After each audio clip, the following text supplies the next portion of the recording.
tertúlia. Hoje é dia 2 de outubro de 2010, sábado.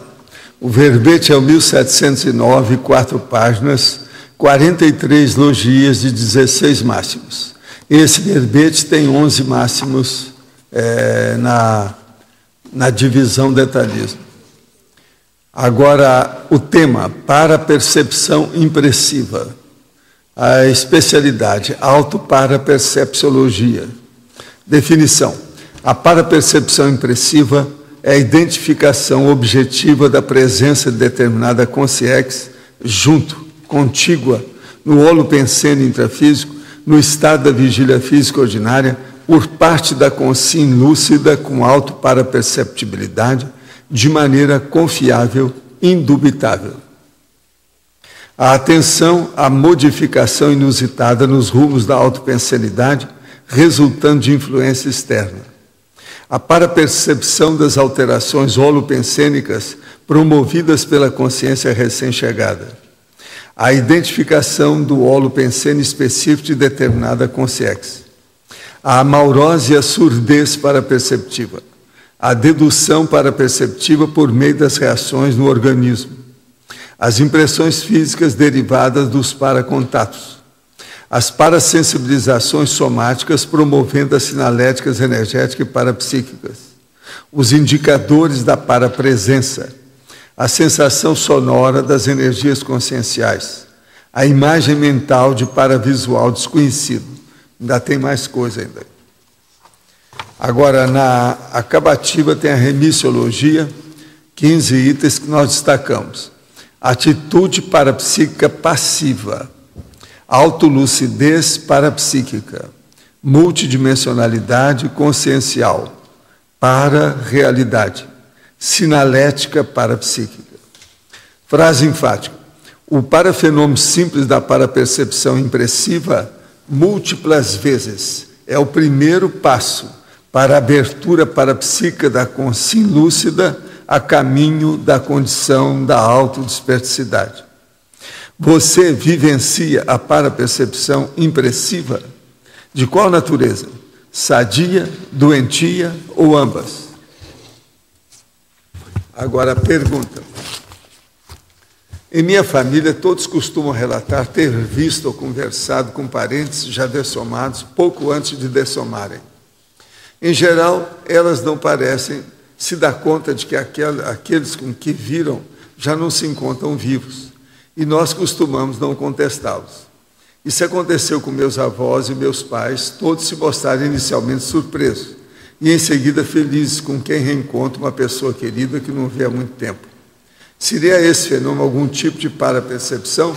Olha, isso aí tem que estudar um por um e ver com mais detalhes. Assim, no escuro é difícil de dizer o que é, devido ao processo das sensações e os fatos e parafatos. Você precisa de ver com calma. Meu corpo vai travando em partes quando tento fazer o EV. Isso é normal? Para quem está começando, às vezes isso acontece. Faz pouco tempo que pratico. Vejo raios surgindo na minha frente. Eles emitem um som como se fosse um curto-circuito elétrico. A intensidade da luz emitida por eles vai aumentando e cada vez mais conforme aumenta a velocidade. Isso é normal? É preciso de você anotar isso tudo e depois ver se você não é ectoplasta. Com o tempo você vai saber, com o acúmulo de fatos e parafatos. Já existe esse verbete para empatia? Não, nós já falamos nisso, mas verbete meu não tem assim direto, não. Me refiro ao fato dos amparadores não fazer estupro evolutivo em determinadas situações. Isso é, eles se colocam em nosso lugar, compreendendo nossa vontade? Sim. Até mais do que isso, né? Quando podem, né? Com o desenvolvimento do estado vibracional, tenho sentido alguns arrepios no pé da nuca, na face e nas pernas. Esses arrepios aparecem mesmo quando não estou aplicando o EV. É importante dizer que trazem também um grande sentimento de bem-estar. Isto é a presença de alguma consciência? Ou seria as minhas bioenergias movimentando em meu corpo? Ou o estado vibracional apenas dinamizou a percepção das minhas energias pessoais? Tudo isso pode estar ocorrendo. Todas as hipóteses que você falou. Isso depende do que é. O problema é estudar mais. Vamos aprofundar as análises e abordagem dos parafenômenos. Aí, ó, esse povo todo está me perguntando, preciso de fazer isso.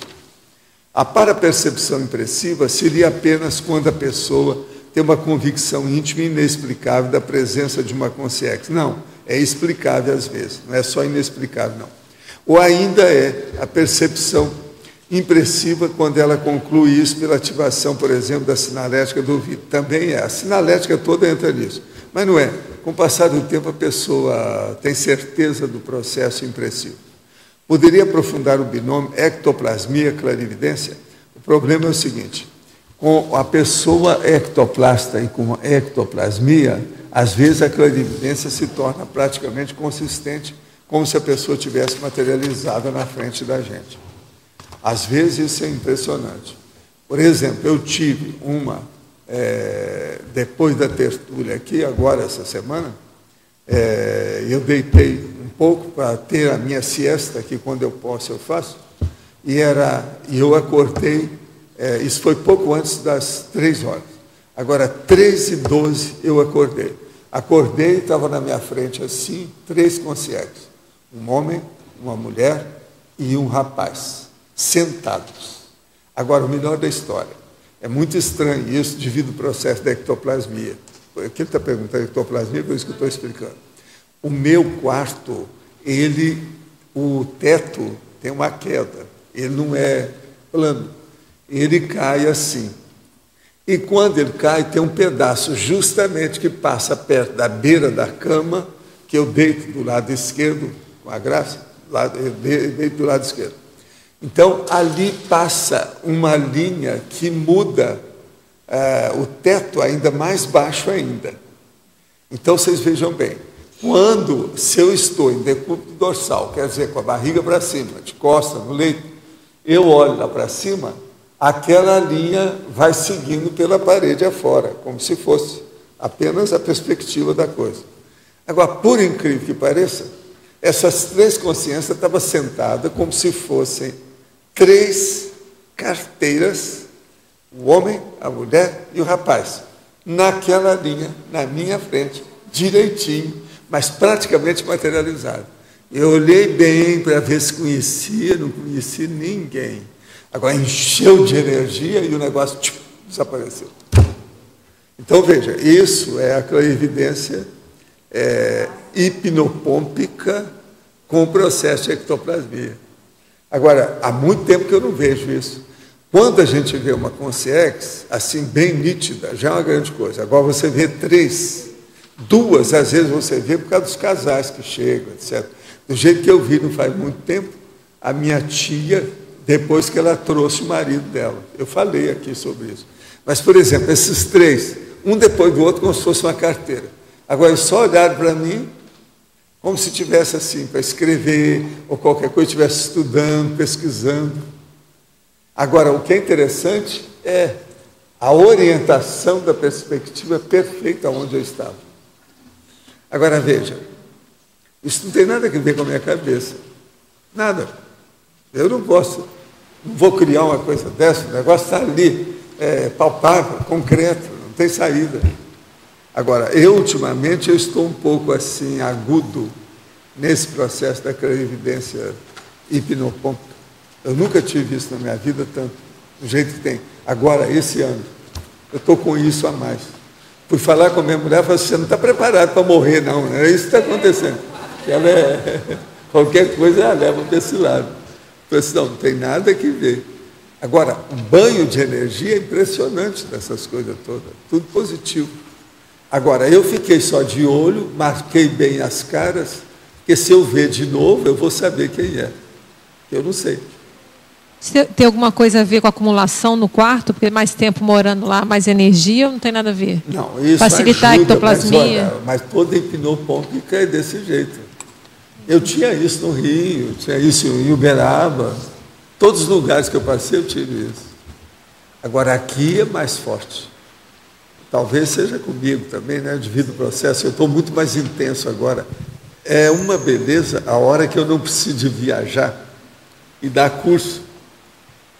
porque eu estou só aqui, entende, Mário? Eu estou concentrado, eu estou dentro de uma intenção com S maior, você está entendendo? Há uma intensidade, há um processo de fortalecimento, enriquecimento, e como eu disse, potencialização, entende? Isso é impressionante. Agora, esse caso da clarividência é o mais sério deles. Estão visitando aí, você está falando, a turma está querendo chegar aí. Gente, eu estou aqui com um cartaz da Fundação da Associação de Moradores do Bairro Cognópolis. Traga suas ideias e propostas para planejarmos e construir juntos o nosso bairro. Saneamento, iluminação, asfalto, posto de saúde, segurança, praça de lazer, escola, transporte e outros. Localização no mapa para a reunião da associação, da fundação. Está tudo aqui. É dia 16 de outubro agora, às 19 horas, lá no auditório do discernimento. Se alguém quiser ver, seria bom depois colocar esse cartaz por aí, mais visível. Eu vou pedir para a turma fazer isso para mim. Viu? Coloca lá, visível, no povo que entrar isso aí. Isso aí é importante. Agora, gente, eu quero dizer também para vocês sobre o processo aqui de um livro, que é o processo da Costa Oeste da reciclagem, da turma aí que está fazendo essas coisas nossas aí. Mas eu queria mostrar para vocês esse livro aqui. Esse livro, esse papel aqui é plástico. Isso é feito de plástico. Agora, ó, tem que ler aqui, porque o negócio é complicado. É o Vitopaper, tecnologia exclusiva de Vitopel. É o papel mais resistente, atraente e durável. É similar ao papel couché. Agora, ó, examine isso e veja. Isso é plástico. Ô, João, isso é plástico. Professor, como é que é possível? Agora, fala aí sobre os dados disso. É plástico reciclado. 850 quilos de plástico reciclado é feito 1 tonelada desses livros, né? Então, é uma mistura de plástico virgem com plástico reciclado.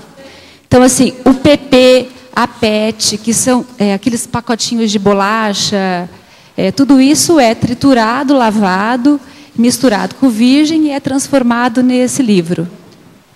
Olha que coisa impressionante. E interessante que a tecnologia ela foi desenvolvida em São Carlos, que foi na UFSCar. Então, é uma tecnologia brasileira. Agora, não, é impressionante, a gente vê isso aí e tapeia, porque ninguém vai pensar que isso aí é plástico. Tudo. Não, o livro inteiro é feito de plástico. Ó, se quiser ver, tem os dados, tudo aqui, ó, que está falando. 20% a menos de tinta é utilizado para fazer ele. Economia. Isso. Até tem umas fotos que eu imprimi, professor, se quiser passar. Ele está dentro da água. Ele foi jogado dentro de um balde com água e depois ele é retirado, não acontece nada. Então, pros... Pois é. Isso aí é o máximo. Vou querer fazer um livro oportunamente disso aí para me ver como é que faz. Aí eu quero ver. Né? Agora, gente, brincando e aprendendo, é uma façanha no mundo da biodiversidade. O processo amanhã vai ter a qualificação para os monitores, que vai ser lá no auditório da Holoteca, lá embaixo. O processo é a oficina da Holoteca no Shopping JL, Cataratas. Professor Valdo, aqui, Nara, queria só chamar um pouquinho a atenção disso. A Ana Maria, ela não está aqui, ela viajou a São Paulo e pediu para a gente deixar o recado de que a gente ainda está precisando de pessoas para trabalharem lá na monitoria. Ano passado nós atendemos 600 crianças, esse ano provavelmente vai ser mais do que 600 crianças, e a gente está com uma equipe pequena. Vê se vocês aí se movimentam, quem é que vai poder? Vamos ajudar esse povo. São os meninos lá no JL. É uma semana que a gente faz atividade, né, começando no final de semana, sem ser no próximo final de semana, até o final de semana seguinte. São 10 dias atendendo as crianças no shopping, e o volume de crianças é muito grande. Que não tem mães, vamos lá. Que não são mães, não é isso? Está de ir, né? Vamos bancar a mãe lá temporariamente, fazer uma maternagem. Então a gente pede aí a colaboração de todos que puderem, né, contribuir, não precisa passar o dia inteiro, pode voluntariar por turno. Isso é o kit da meninada, o kit do cientista, kit do pesquisador. Professor, reforçando ainda mais, as exposições, a gente vai ter telha, vamos ter vários materiais hoje. Você está nas duas coisas, não é isso? Sim, eu sou voluntária. A Lúcia é voluntária da Holoteca há muitos anos, né? Gente, é o máximo. Agora, ó, quem nunca viu o que é um kit de criança, seria bom dar uma olhadela nisso aqui. Só reforçando aqui o tema, professor Valdo. O tema só reforçando o tema desse ano, é consciência ecológica, em função de que a gente está vivendo, esse ano é o Ano Internacional da Biodiversidade, né? Então, a sustentabilidade. Isso, a temática desse ano para a Semana da Criança é consciência ecológica. Agora, ó, são os mini-cientistas, nós temos que dar chamar atenção para isso. Agora, falar em cientista, vamos falar agora dos cientistas adultos. Eu estou aqui com uma carta do nosso amigo Felipe N. Silva, que é o professor lá da Universidade de Porto Alegre, etc. Tal. Então, vocês agora não vão rir o que eu vou falar, que tudo que eu vou falar é sério. A expedição que ele vai fazer vai ser em junho do ano que vem. Eles têm 7 meses. E eles estão começando a preparar a expedição. Ele até vai aparecer aí antes para a gente ver as coisas. E ele me pediu para ajudar. Então, nós vamos ajudar. A primeira coisa que eu cedi para ele foi a minha mulher. A minha mulher vai na expedição. Entende? Eu estou dando uma de índio que cede a mulher. Só que eu estou cedendo para fazer pesquisa. Então, agora vamos entender. Ela é muito boa para isso. Ela mesma se predispôs a ir, porque ele queria que eu aqui dividia. Eu falei assim, ó, eu estou numa idade que não se faz mais expedição. Tem uma porção de coisa, na minha idade não se faz mais isso, todo mundo sabe como é que é. Então, o que se passa? Ela não, ela tem 40 anos mais nova do que eu, está cheia de vida, e outra coisa, macho mesmo. Ela é capaz de fazer qualquer coisa, tem macrosoma, uma energia danada. É preciso ter cuidado da hora que ela pega assim, ó, porque quebra tudo de força. Ela é terrível. E outra coisa, ela vai ser ótima porque ela desenha muito bem, é capaz de desenhar uma folha, um bicho, uma coisa, uma árvore, o espécime que aparecer na hora. Eu expliquei isso para ele, ele ficou entusiasmadíssimo, está feliz. Ele falou que vai aparecer aí. Agora nós vamos ter que arranjar ajuda para cobrir os gastos da expedição. Eu estava falando com ele também, ele começou agora a estudar e vai fazer o orçamento disso. Vai ter que ter uma voadeira para percorrer os 2 rios, que o macaco que eles estão pesquisando é o mico marcai, que nunca mais foi visto desde 1914, quando Rondon e o Roosevelt, o presidente Roosevelt, estiveram lá. Eles viram esse macaco e depois desapareceu. Esse local, ninguém foi lá. Ele está tendo muita dificuldade de achar quem vai lá, os mateiros, porque não tem ninguém que conhece a área direito. Tudo está muito ainda obscuro. Mas o negócio é só em junho. Então, eles vão preparar, tem que ser em junho, porque nessa época tem menos chuva. E o lugar é melhor. Você sabe, lá faz um calor danado, mas tem também os igarapés, a pessoa pode nadar, aquele negócio todo, né? Quando precisa. Agora, aqui está o mico que eles vão olhar. Mas o mico é o fator essencial, é a meta da expedição científica. Mas não é tudo. Eles vão ver tudo do ponto de vista de, vamos dizer, antropologia, botânica, parte mineral, as coisas todas. A voadeira, que é a lancha, cabe 6 pessoas, mas precisa de ter também os equipamentos. E os equipamentos têm que aumentar muita coisa, porque eu estava falando com ele, eles não têm, por exemplo, nem câmara fotográfica à prova d'água, nem câmara também de filme à prova d'água. Nós temos que arranjar isso em São Paulo, tem que dar um jeito. Então, a Graça vai levar isso tudo com ela também, que ela já sabe mexer com algumas coisas dessas. Como ela já viajou muito comigo, já viu essas coisas, tudo quanto é lado, museu, etc. tal, para ela é fácil isso aí. Agora, como ela tem muita facilidade de escrever, ela pode fazer até livro depois disso, com o negócio todo. Vai valer a pena. Agora, tudo está ainda no plano, na situação, para fazer o levantamento dos dados. E ele vai fazer o orçamento. Agora, o caso todo é o seguinte, o que é isso? Uma expedição foi feita entre os rios Roosevelt e Aripuanã. É isso que ele quer fazer. Agora, lá tem um primata conhecido como mico marcai, que só apareceu nessa época e o povo não sabe mais se ele existe e não tem dados reais sobre esse macaco. A expedição de Marechal Rondon foi em 1914, junto com o Roosevelt, lá dos Estados Unidos. Agora, ele vai ver ainda o processo, vai ter que ter um mateiro, um barqueiro, um botânico, um mastrozoólogo e outras coisas a mais, com equipamento de campo. Agora, o financiamento, ele também vai ver.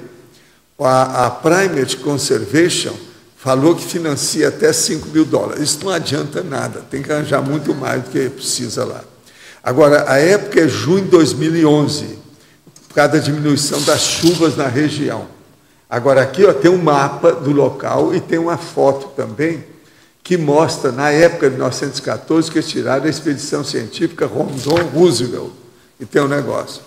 Agora, a Graça vai se integrar-se à expedição. Agora, tem que ver os materiais coletados, espécimes, primatas e mamíferos, os igarapés, rios e afluentes, as revisões geográficas da situação, pesquisa de campo e uma região totalmente ou pouco conhecida. Tem aqui os dados que eles fazem, também com outro mapa do assunto e dados que estão aqui.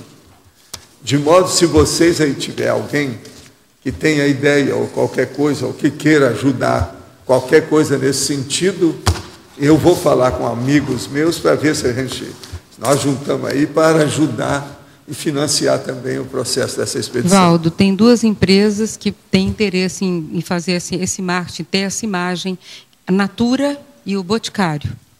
São duas instituições que têm uma área reservada para esse tipo de investimento, que eles consideram investimento. Para entrar em contato com eles. Agora, eu pedi também para o Roberto Almeida para falar com o irmão dele, porque o irmão dele já passou 4 meses na Amazônia. Ele pode dar também umas dicas do processo para melhorar a infraestrutura da logística, principalmente da pesquisa de campo, né? Então, hoje eu já falei com ele, com o Felipe, e ele vai estudar mais as coisas e vai aparecer aqui. Nós vamos entrar em mais contato com isso para ver como é que fica. Agora, a Graça também já começou a se preparar, está arrumando lá o material, ver como é que fica, o que dá, como é que... Não, e ela, você sabe, com o jeitão dela, ela vai longe. É terrível o jeitão dela. Toda a hiperatividade ela vai pôr nisso, já viu, né? Que a Amazonas se segure, para a gente ver o que vai dar. Agora, depois eu vou falar com a Dulce, para ela falar com o Jaime, porque eu não sei qual vai ser a base de onde eles vão sair. Eu não sei se é Manaus, mas lá se for, por exemplo, se eu estiver aqui para Manaus, tem os processos lá, a turma do Instituto pode ajudar o povo, se precisar de alguma coisa, fazer uma base, sei lá, né? O que vai ter? Então, isso tudo é preciso da gente examinar e ver como é que fica. É uma logística, tem que ver, depois ver a estratégia da situação, como é que alcança lá o processo. Agora, o negócio é bem difícil. O ambiente no meio dos dois rios. É o Aripuanã e o outro. Professor Valdo. Porque ninguém foi lá, ninguém mais viu esse macaco. Até agora, ele não achou ninguém que conheça a área, ninguém nunca foi. Entende? Então, o negócio é o seguinte, vamos encontrar algum extraterrestre lá, alguma coisa, a gente vai ver. Professor Valdo, sim, aqui no ar, a Cristiane Torlone, lá da Globo, ela faz parte de um grupo que também trabalha em melhorias para questões da Amazônia.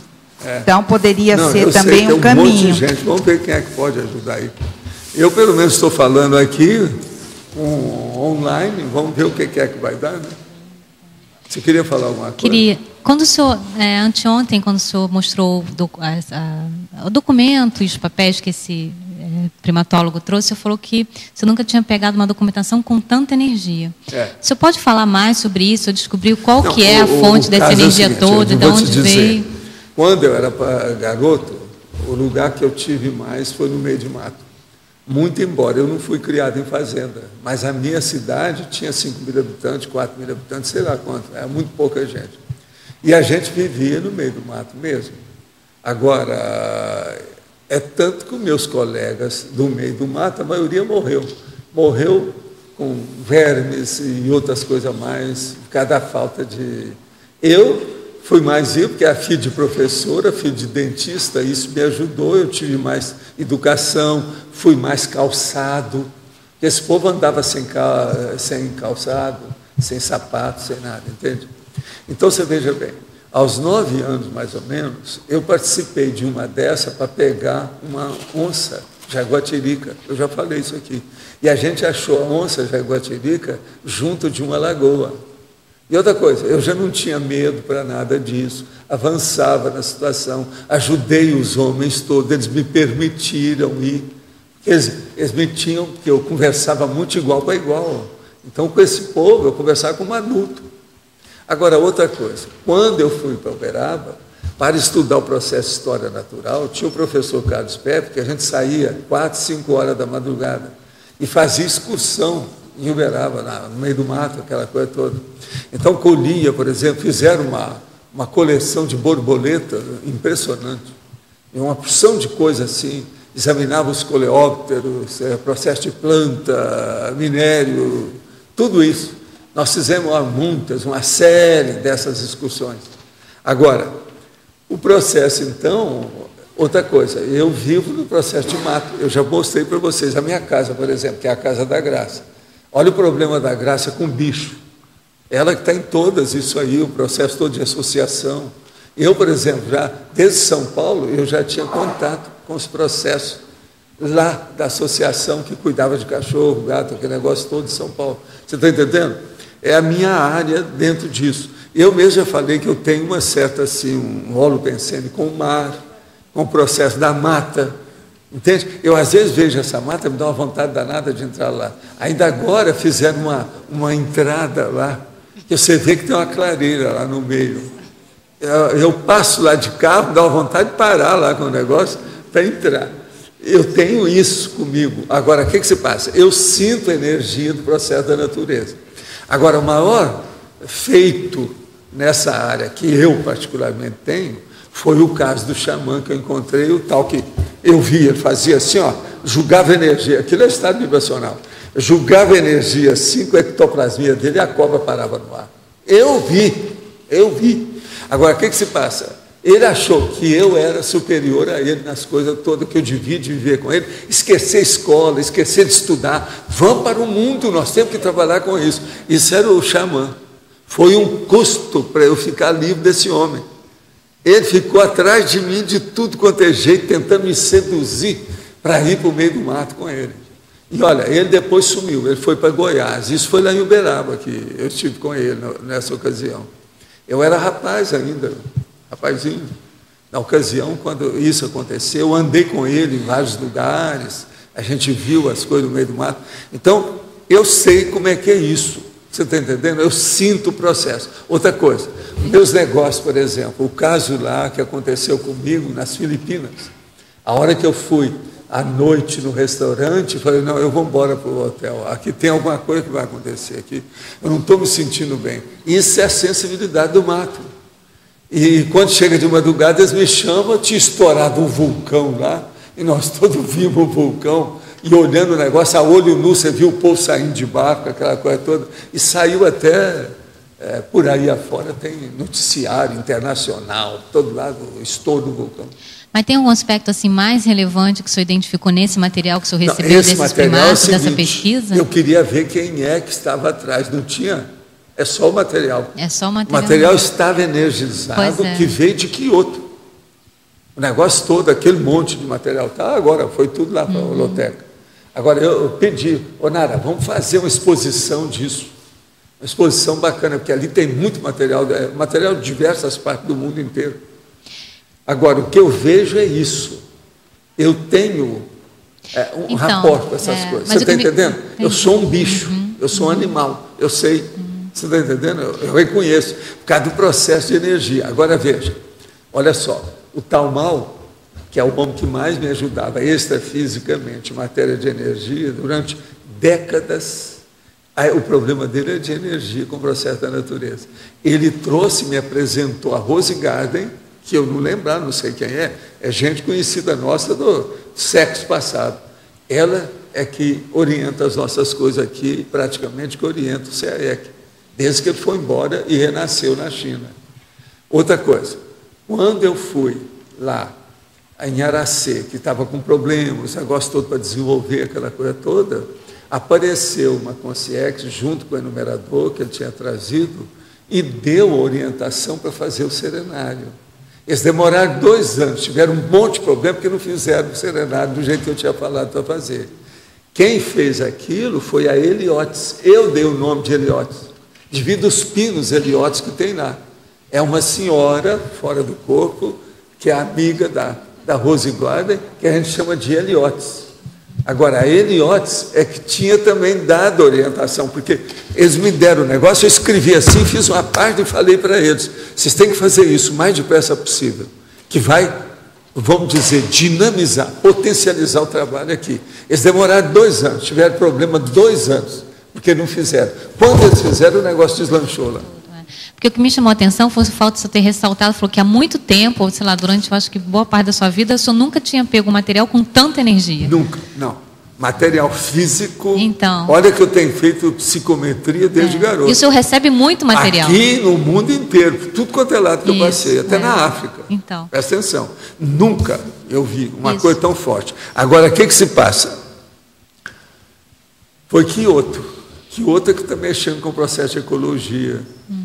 Outra coisa, tinha gente, todo mundo que trabalha com macaco, os primatologistas são bem assistidos. Então era nessa linha assim que eu queria saber. É tanto que o rapaz chegou aí, eu falei logo para ele o que é, abriu o jogo, eu falei, não, mas você está conhecendo essas coisas? Eu falei, não, eu sou de casa, eu entendo um pouco disso aí. Você está entendendo como é que é?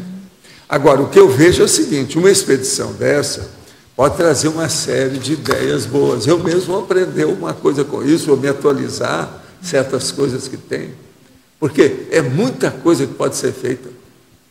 E outra coisa, com as máquinas que nós temos hoje, tudo quanto é máquina fotográfica, de filmagem, as coisas todas, de detalhes que tem aí, câmeras de tudo quanto é gente, isso aí é o máximo. Muita coisa você pode ver lá numa hora. Por exemplo, uma das coisas que eu queria ter visto era o caso do Mário Palmieri, que fez um barco para fazer isso. Mas depois que ele morreu, eu fui conversar com o Marcelo, o filho dele, para saber o que tinha. Eles não acharam nada que ele tinha escrito. Parece que ele passou lá, deslumbrado com as coisas, junto das indígenas, lá, a Índia, ou seja o que for, rodando os rios para baixo, para cima, e ficou nisso. Por quê? Eles não acharam nada. Eu só acho muito estranho até hoje. Ainda falei com o Marcelo, um dia eles vão mexer, daí a pouco aparecem os originais do mar em algum lugar.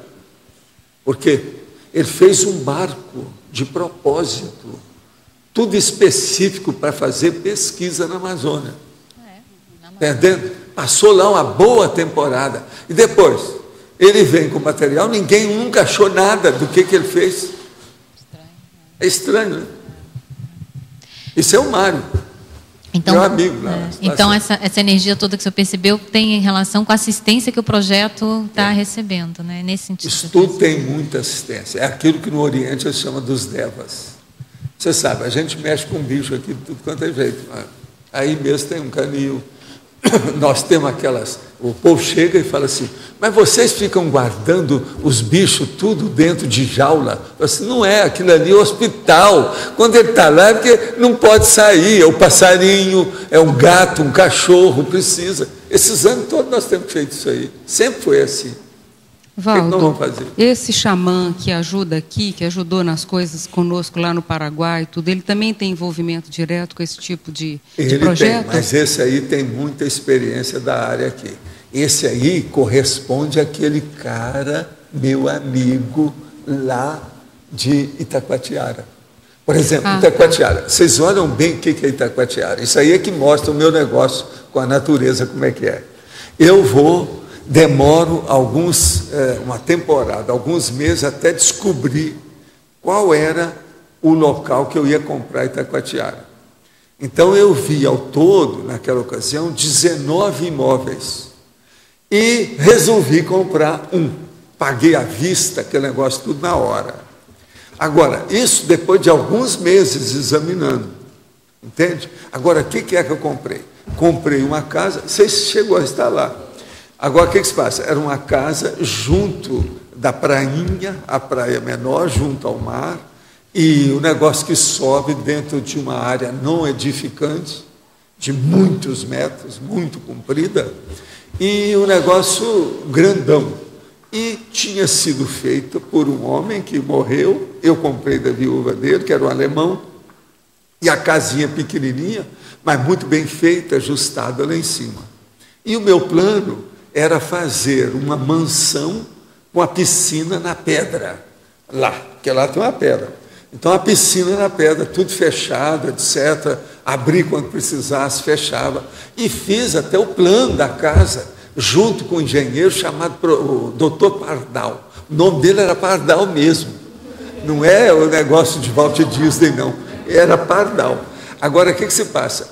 Eu ia fazer aquilo por causa do meu filho. Por quê? Meu filho nasceu no meio da cidade, do asfalto, e precisava de ter contato com a natureza. Então, nós começamos, depois que eu comprei aquilo, não, agora é fazer uma casa aqui, um negócio melhor, uma coisa. Mas nós começamos aí, fim de semana lá. Começamos a frequentar o clube, entrei para o clube que tinha lá e ninguém ia ao clube. Só tinha benfeitor quando aparecia lá, que a gente estava na piscina, aquela coisa toda. Então você entrava na piscina, ia na prainha, ia na praia grande, ia na pedra grande que tem lá, tudo aquilo. Eu pegava a concha, eu cheguei a descobrir conchas lá, daquelas de $4 cada uma, internacional, na praia, tudo lá.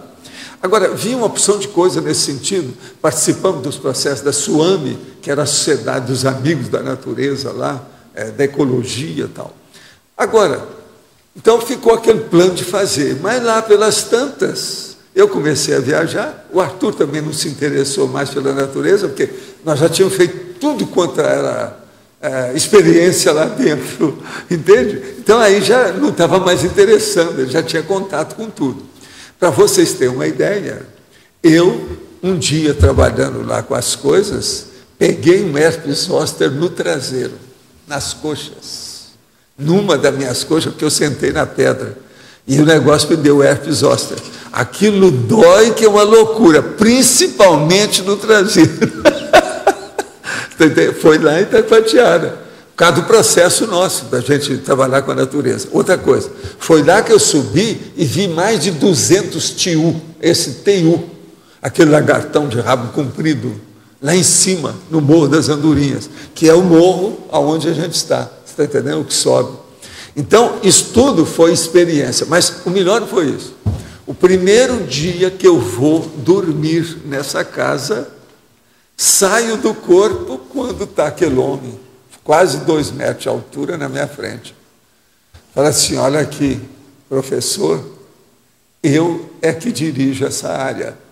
Eu vivi aqui e trabalhei aqui. Esse cara ainda está ainda fora do corpo até hoje, de vez em quando ele aparece. Eu estou sentindo ele aqui desde que nós mexemos aquele dia. Eu até pensei que fosse ele, mas ele falou que não tem nada a ver com aquele negócio, não. Agora, o que se passa? Ele tinha vivido na área lá de Itacoatiara, tudo aquilo lá. Então, ele funciona ali, ajudando aquela área toda. Eu, depois que estive lá, eu saí fora do corpo com ele. Ele me dirigindo para ver o estado do rio, uma porção de situações que tem ali. E eles assistindo extrafisicamente. Agora, havia bicho, gente, consciex, tudo lá dentro. Agora, esse homem, lá em Itacoatiara, naquela ocasião, havia mais de 12 de instituições que mexiam com o processo extrafísico. Tinha centro espírita, gente de mantos amarelos, não sei o que é do Oriente, o outro de yoga, o outro não sei o que é, tudo lá dentro, entendendo? Aquilo era um ambiente que eles tinham, porque lá era sossegado, sempre foi muito sossegado. Você sabe que lá só entra por um lugar. E tem 24 horas, tem vigilante, porque aquilo foi criado pela Marinha. Então, isso tudo mostra a minha relação com o processo da natureza. Como é que esse homem vai aparecer lá para mim? Uma outra coisa, o homem não era índio, não. A única coisa que eu percebi é o seguinte, ele parecia ter sido de origem portuguesa, pelo jeito dele. cara de cavalo, grandona, tipo português, sabe, grandão assim. Bem, então, isso tudo envolve e tem uma certa relação, é o rapport que a gente tem. Mas, por exemplo, esse negócio de andar, eu saí com esse médico lá, quase toda semana a gente saía, isso durante a boa temporada, pela Baía de Guanabara e fora da Baía de Guanabara, no iatinho que ele tinha. Nós vimos tudo quanto foi ilha, essas coisas todas lá na área. Uma outra coisa, para vocês terem uma ideia, uma vez eu estive uma temporada na ilha de Paquetá. Então, para ver certas coisas da própria ilha, etc., onde tem aquela manga abacaxi pequenininha, tal, aquele negócio todo. E teve um dia, então, que eu saí com o Vando, aquele meu irmão que esteve aqui, que vocês viram, e nós fomos nadar da ilha de Paquetá até a ilha de Brocoió. A de Brocoió é aquela do governador, que é retirada, que tem uma big uma mansão lá. Então, nós fomos. Agora, foi um problema na hora de voltar, que a maré tinha aumentado, a corrente ficou mais braba entre as duas ilhas, você nadava para aqui, a corrente te levava para lá. Você vinha de novo para cá, a corrente te levava. Uma coisa horrível. Mas agora, nós ficamos tudo queimados debaixo do sol, porque o negócio demorou demais, né? Principalmente na volta. Deu trabalho, a gente queimou a pele, foi um auê. Mas valeu a pena. A gente viu a ilha do Brocoió, não tinha ninguém, pegamos fruta lá dentro. Não tinha ninguém lá na ocasião que nós fomos, tudo fechado, não tinha nada. Mas o lugar é muito bonito, o ambiente lá é muito bacana. Agora, tudo para a gente inspecionar o processo da natureza, está entendendo? É a vida. Agora, vamos ver agora, hoje nós temos uma infraestrutura tecnológica impressionante para fazer uma coisa dessa. Isso aí pode ir longe, muita coisa pode ser. E ele é professor do assunto, é especialista em primatologia. Tem tudo, né? É bem possível. Vamos ver agora se eles arranjam um mateiro adequado, como é que chama, um botânico adequado lá para a história, que conheça a área. Ele está procurando, ele está vendo como é que faz, quem é que vai participar. Agora, ele ficou satisfeito com o processo da graça, porque a gente também pode ajudar de diversas maneiras isso aí, né? Através dela. Vai ser bom. Agora aqui, ontem o senhor disse que a masturbação somente é anticosmoética quando há evocação de fantasias sexuais sobre outras consciências. Uma pessoa que mentalmente cria imagens de homem ou mulher que não existem, está se sujeitando a uma ação anticosmoética? Olha, nunca se sabe, porque tudo que a pessoa cria é baseado em outras que ela conhece. Se a pessoa que fantasia for comprometida e estiver viajando e longe do seu parceiro ou parceira, essa criação mental seria cosmoética ou anticosmoética? Uma pergunta para a pessoa. Qual a relação que o assédio de um homem que está em um shopping e olha com desejo para uma moça bonita que nunca mais verá? Depende da intensidade do pensamento, o que ele está querendo, a energia que ele lançou nisso. Se ele está pensando em quê? Que fantasia que ele tem? O negócio todo é o enredo mental que a pessoa cria, o cenário. O que é que está ocorrendo? Isso aí é que é o X. O senhor já foi avisado por uma consciência, alguma projeção consciente sua, avistado por uma consciência? Já. Eu explico isso, eu já cheguei até a escrever sobre isso. Mas agora, o melhor que tem é criança. As crianças têm mais facilidade de ter contato quando a gente está fora do corpo.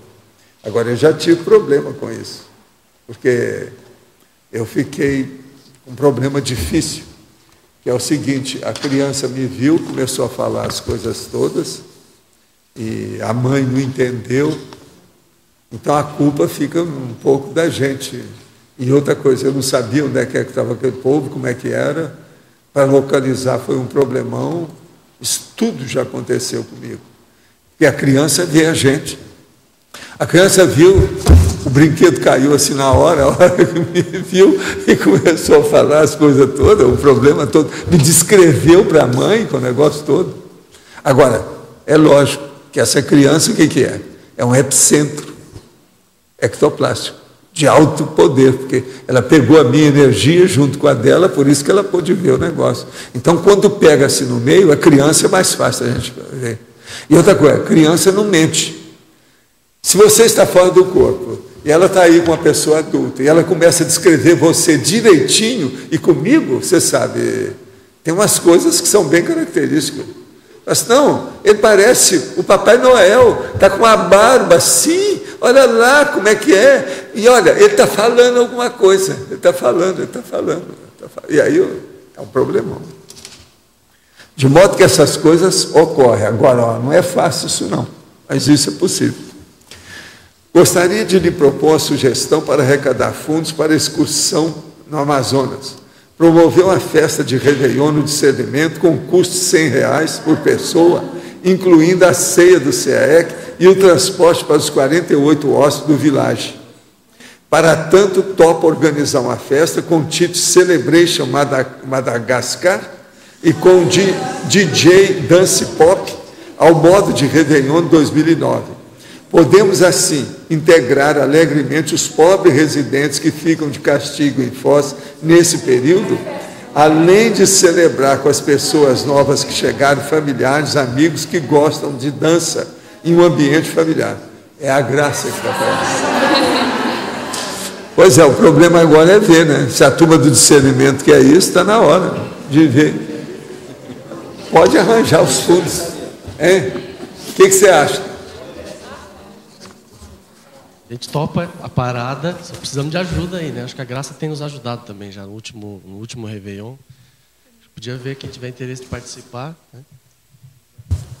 Fala lá com a turma do discernimento. Vamos ver se eles têm um discernimento à altura de entender isso. Não é isso? O negócio é esse, vale a pena. Às vezes. Agora aqui.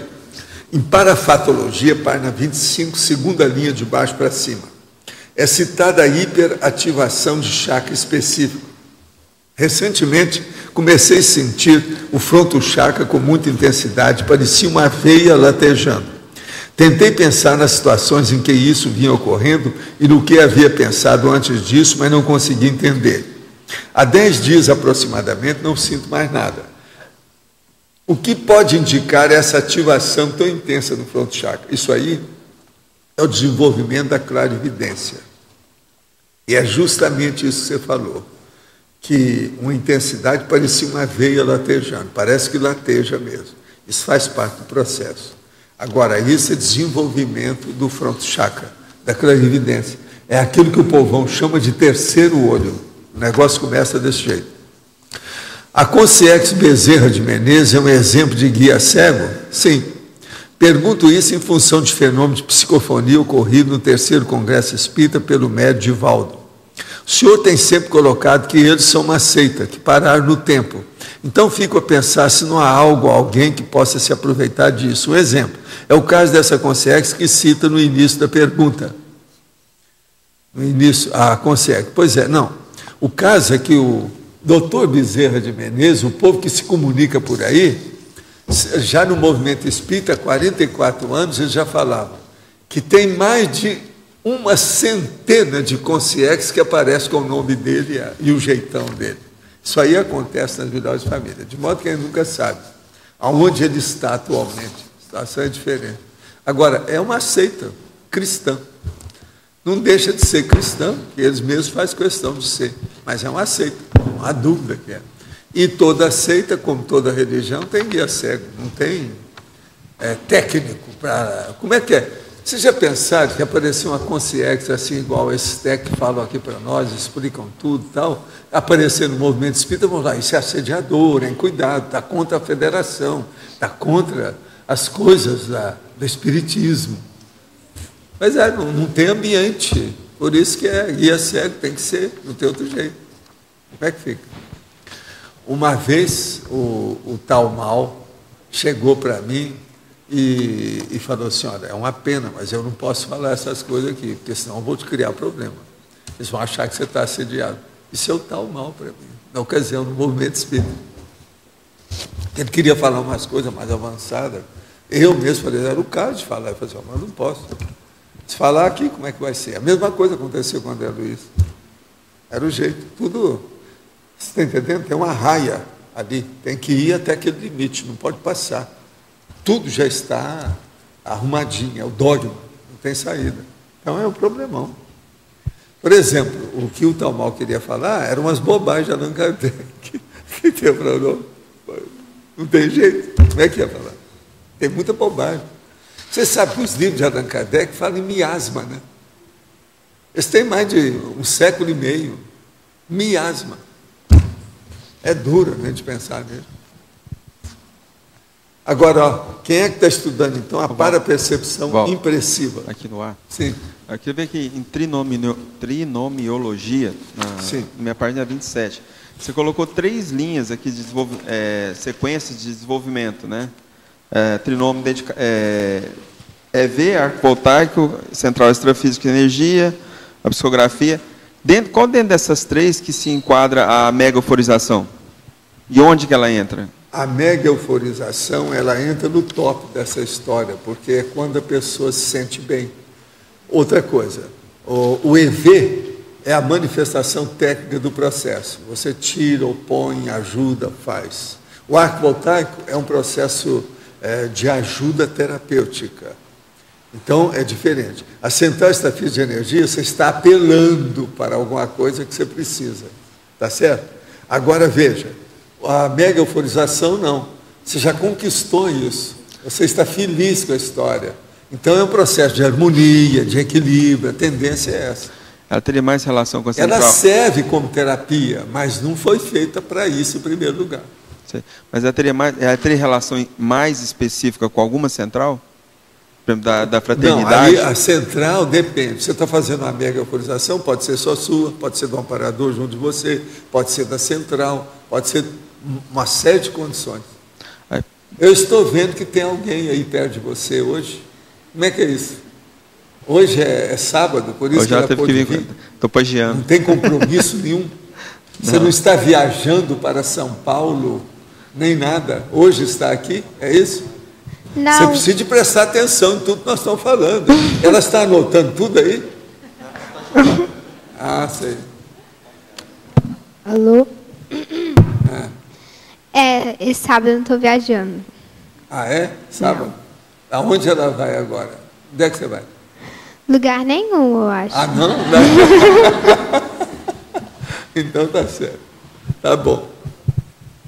Mas olha, você entendeu o processo da mega euforização? Qualquer central pode influenciar na hora ou pode não ser nenhuma? Pode, isso aí varia infinito. Agora, o problema é que a mega euforização já mostra uma euforia dentro do processo. Então, a situação é diferente. Entende? Professor, aqui, ó, bem na frente. O material que chegou, que você estava falando, chegou de Kyoto, entrou hoje na holoteca num carrinho? É um material que... Não, você levou para lá. Está lá com a professora Nara. É um pacote assim, ó, nessa altura. Tá. E o que é? Ela vai fazer uma exposição do material. Vai ser a exposição mais energizada que você já fez. Outra coisa, tem mais material sobre esses processos na holoteca. Pode até acrescentar mais coisa, né? Você já viu, né? Não, a gente vai olhar tudo com calma e aí vai fazer um plano de exposição, vai ver tudo que a gente tem lá e pode acrescentar, tem que ter objetos para ilustrar. O Felipe, ele vem aí, qualquer hora. Então seria bom quando ele chegar a gente mostrar para ele. Eu recebi um e-mail da AID ontem também, vendo a questão de fazer um curso associado ou uma palestra associada à exposição. A gente vai sentar, vai conversar com calma tudo isso. Ótimo. Olha, tudo é da sua terra, hein? Sim, Nós estamos mexendo tudo em Porto Alegre. Tudo gente de casa. Eu conversei com o Felipe hoje por telefone. Com calma. Okay. Valdo. Sim. Não é tão específico sobre verbete, mas tem relação. Nós estamos relendo o Cristo Espera por Ti em função da pesquisa do roteiro que nós estamos fazendo. Eu estou naquela parte do nascimento da monja. Então, quando a Carla tem o bebê e a mãe dessoma naquela condição. Me pareceu uma coisa paradoxal pelo fato dela ser uma serenona e, ao mesmo tempo, tem a dessoma da mãe. Como que funciona nesse paradoxo? Isso aí é que é a mini proex. Você tem que estudar o que é a mini proex para entender. Não, isso eu sei. Eu não estou me referindo ao caso da monja vir, porque eu entendi perfeitamente qual que era a função dela. A questão é a dessoma da mãe. Quer dizer, nasce uma serenona, mas a mãe dessoma naquela condição. Isso não é um paradoxo em relação aos acidentes de percurso? É o problema de não mexer nas coisas. Cada um faz aquilo que quer. E a pessoa atrai os processos do passado de acordo com ela. Entendi. Eles não põem a mão no fogo, nem faz nada. É o problema do estupro evolutivo. Quer dizer, não é pelo fato de nascer uma serenona que a mãe vai se dar bem. De amparador renunciar às coisas não está no gibi. Isso é bom porque quebra. O que mais renuncia é amparador. Renunciar. Ele viu que tem uma coisa ali, mas a pessoa quer desviar. Entrou num viés totalmente errado. O que ele faz? Ele se retira. Ele renuncia, ele deixa. O que vai fazer? Entendi. Às vezes fez um esforço danado para chegar até ali, uma opção de coisa foi feita. Tudo foi por água abaixo. Porque até poderia, no caso dela, ser uma somatização de todo o desgosto, o desespero que ela estava. Tem o passado nisso, né? E o passado dela. E tem o negócio do lacrão. Entendi. O negócio não é fácil. Entendi. A mãe dessoma no parto e a monja vai dessomar naquele acidente. Agora, o lacrão aí, no caso, seria tipo escorpião. É o escorpião. Uhum. Agora, se você pegar o Guia Guinness de 2011, que acabou de ser lançado, que está lá, eu tive compulsando isso junto ali com o Tiago, hoje, tem o maior escorpião do mundo. É uma loucura. O bicho que aparece lá, o escorpião. Eu nunca tinha visto, tem lá a foto dele e tal, aquele Guia Guinness, 2011. Então, tudo é possível, né? Nunca sabe o que aconteceu aí. Agora, tem muita coisa ali, né, para estudar. Tem. Cada hora a gente levanta uma camada. As nuances. O ideal é fazer alguma nuance que possa atrair mesmo, né, o espectador. É o jeito. O cinéfilo. Isso, nós estamos vendo isso. É o jeito. Professor, no A aqui, no B, aliás, Érica aqui, ó. É B. Sobre uma parapercepção impressiva esboçante. Eu já tive uma época atrás mais parapercepção impressiva do que tinha há um tempo atrás, e percebo que ela está melhorando, está retomando agora esse tipo de percepção. Então, a questão do bom tom também, porque muita consciência também tem a dificuldade de perceber o nosso mundo intrafísico também. Eu fico pensando, qual que é a melhor postura diante disso? Eu tenho deixado, eu vejo o esboço, eu olho para ver se eu percebo as energias ou a informação. Para os fenômenos. Como é que você vai dar valor para os fenômenos? Estudando o conteúdo da mensagem. Então, a primeira coisa que você tem que fazer é anotar o que acontece.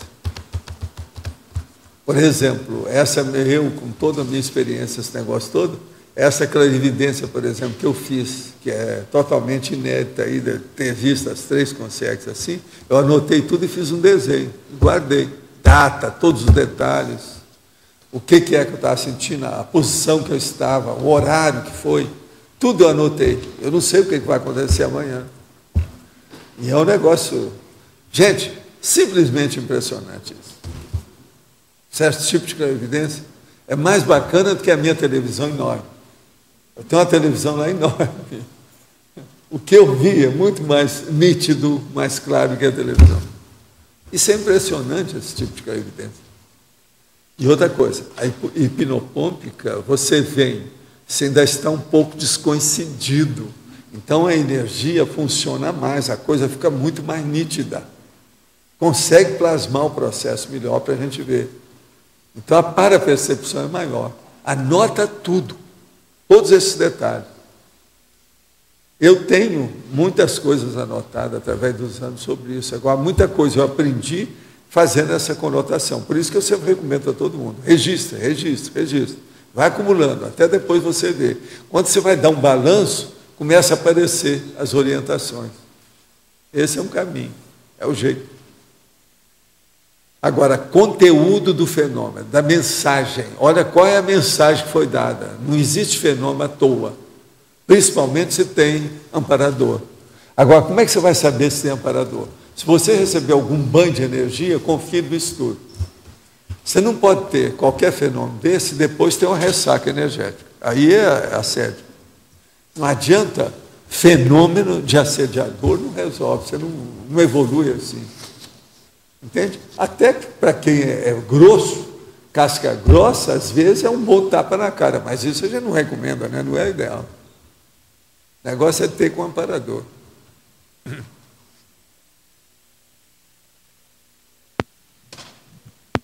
Para começar a estudar o conteúdo... O que é? Para começar a estudar o conteúdo do fenômeno, já ajuda essas 3 últimas linhas da pensenologia aqui, da gente dar atenção à modificação inusitada, aos rumos. Também essas 3 últimas linhas da pensenologia. Isso já começa a ajudar a estudar o conteúdo do fenômeno ou é outra coisa? Mas agora o processo do conteúdo é o seguinte, você tem que examinar naquele contexto por que está acontecendo aquilo com você. Então é outro veio, né? Não, tem que examinar tudo. Eu, por exemplo, estou tendo essa série de clarividência hipnopômpica. Eu estou examinando. Até agora eu ainda não vi o real motivo, a razão do processo, o fator desencadeante, não. Mas uma coisa só eu já desconfiei. É um monte de gente desses que estão fazendo o curso intermissivo que estão querendo aparecer para mim. Eles querem fazer aquilo que o Zéfiro fazia. Entendeu? Estão querendo ver que comigo eles estão achando que é mais fácil. Por causa do ambiente aqui, minha condição hoje, do jeito que eu estou, eu sou mais assim, full time na história. Então para eles fica mais fácil. Então, nesse caso... Todos esses até agora que eu vi, tirando os parentes meus que têm aparecido, a maioria está fazendo curso intermissivo. Então, nesse caso aí, o conteúdo do fenômeno, é isso? O conteúdo é ver a mensagem que eles estão dando. Qual o motivo? O fenômeno não acontece à toa. Se aconteceu, tem razão. Outra coisa, fenômeno autêntico, de alto nível, para fenômeno, para fato, é coisa rara. Isso não é todo dia. A humanidade tem 6,5 milhões aí de pessoas. Quem é que está vendo isso real? Porque um fenômeno desse, ele é assim, ele liquida com o assunto. Ele é fato, incontestável. A pessoa tem que mudar a vida dela. Ela não consegue ser diferente. Então, a maioria de tudo que acontece por aí, tudo é onirismo, não tem nada de fenômeno. Então, o percentual de fenômeno autêntico é muito pequeno em relação com a humanidade inteira e os fatos todos que são narrados. Por isso que a pessoa tem que escrever, ver com calma, ver as coisas todas para não ter dúvida. Vocês olham bem como é que são meus fenômenos, se eles são autênticos ou não. Olha as consequências físicas, extrafísicas, o que acontece depois. Tudo tem efeito. Tem a ressonância, tem a consequência, o efeito. Entende? A derivação daquele fenômeno, o filhote que ele criou. O que é que deu? Há sempre uma ressonância. Então, isso é muito sério. Por exemplo, esses 3 aí que apareceram, eu vi que eles estão lá mostrando que são do curso intermissivo. Sendo o homem, a mulher e o rapaz. Tudo ali numa ordem certa. É como se estivesse aqui, ó. Como se eu estivesse vendo aqui, ó, vocês 3 aqui. Mas muito bem arrumado. E outra coisa, separado um do outro. Certinho. E eles muito bem vestidos, arrumados, tudo isso. Você está entendendo? Estudando, como se tivesse aquilo, parecia uma carteira. E a carteira assim, igual que é aqui, um depois do outro. Agora, você via direitinho o semblante, cada um, tudo tranquilo, e aquele banho de energia em cima de mim. É um processo.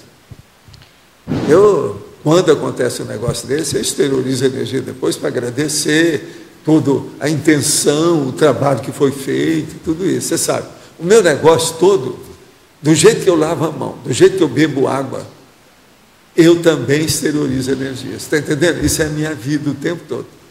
Lavar a mão é a desassimilação simpática.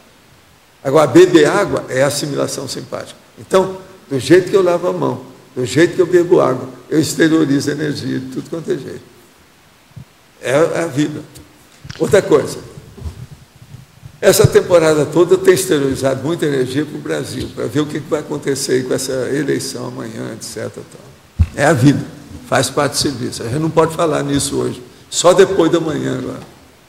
Você, quando criança, Valdo, como é que é? Você, quando criança, já tinha bem essa questão da parapercepção impressiva marcante. Tinha. Né? Eu já pescava tudo. E não era amigo oculto, nada disso, não. Uhum. Aquele negócio de menino que fala que tem uma amiga invisível, oculta, não tem nada disso. A ponto de você supor, na época, a sua hipótese era que todo mundo também percebia. Pois é. Né? Eu pensava que todo mundo era assim. E outra coisa, quando me falaram que não era, eu não admiti. Só com o tempo é que eu vi que não era mesmo, o povo tinha razão. Uhum. E de cara eu não admitia, porque para mim era tão natural. E a incorporação dos processos energéticos, igual você respira, e aí você sabe, bom, assim como lavo a mão e estou desassimilando, e respiro ou bebo água, estou assimilando, então vou fazer todo esse processo. Antes você tinha que fazer mecânico, igual, por exemplo, a gente que não veio com essa percepção, tem que fazer mecânico até tornar isso uma segunda natureza, né? Eu comecei com essas coisas do processo de usar energia desde a minha infância.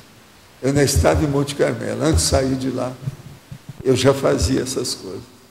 Agora, por exemplo, por que é que eu comecei a dar valor por questão de mato? Foi por causa disso. A hora que eu ia começar a mexer na energia no meio do mato é muito mais fácil. Uhum. Você está entendendo? Tem muita energia. Então, é um processo de contato. Outra coisa, quando eu conheci o Rio a primeira vez, o Rio de Janeiro, para ver o mar, eu então fui ver, falei, não, agora vamos ver aqui. Era a década de 50? Isso entende? A primeira vez que eu vi, eu fui, bolas, isso aqui é o máximo. Esse povo está bobeando, devia tirar partido disso. Vem aqui para ficar pelado, só em cima da areia. Isso não resolve. Veja bem essa energia que tem aqui. Tudo isso eu estudei. Eu estava contando um dia desses, vocês começaram a rir. Mas olha, eu às vezes saía de Copacabana e atravessava pelo mar a nado para ir para Ipanema. Você está entendendo? Depois eu vi até quando construíram uma parte lá, daquela Ilha do Diabo que tem ali, que no meio tem uma Ilha do Diabo. Entendeu? Tem lá um processo lá daquele negócio. Tudo aquilo lá eu vi quando eles construíram. Eu nadava ali. Você pegava alguma corrente para assim? ver como é que era, por causa do processo de mar. E ali é perigoso, conforme a época, a estação do ano é perigoso, porque o embate. O processo de mar ali é bravo.